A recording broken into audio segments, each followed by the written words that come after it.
Big cheers. That's got to feel good going into the first match of the day. So just tell me what it's like actually to have the support, the kind of support that Dignitas as an organization has. It's really overwhelming at times because honestly, like, to say that I deserve like this kind of fame or I deserve fame, like this level of fame compared to other professions, other people is like, I wouldn't say that, but it's really, I'm grateful for everyone who shows support to not only me, but also our organization and my team.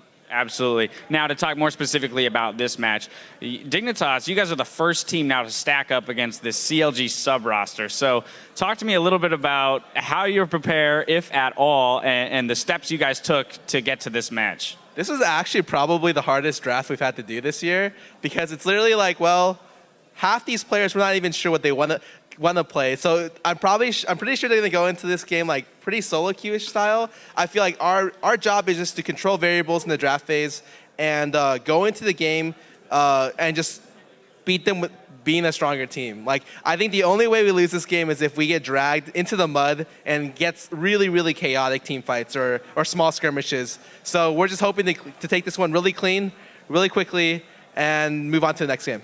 So interestingly enough, you could end up playing CLG in the playoffs after playing against their sub-roster. So how does that make you feel? Is that a disadvantage, having to play against a different set of guys, not getting to scout out CLG as much as you would have liked to going into the playoffs?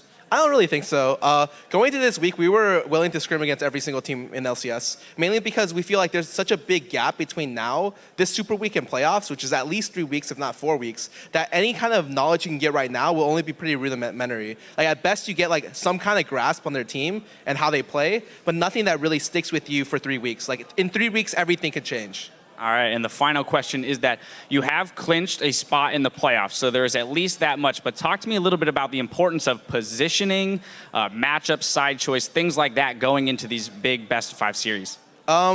It's definitely really, really important to get a side advantage if you're, let's say, 4-5. Like, although the 4 and 5th spots are pretty whatever, they're pretty interchangeable in my opinion. The 3rd spot is really, really nice. Like, I think we may have lost our chance to cinch 1st or 2nd here, but if we 4-0 the week, we could still get 3rd. And 3rd means we play against the 6th place team, which is, I think, most likely Curse. And we'd really like to play against like them over CLG, because CLG has traditionally given us a lot more problems. All right, well, this is the game you got to start doing it in, so best of luck to you throughout the entire weekend. And we're going to send it right back up to the guys.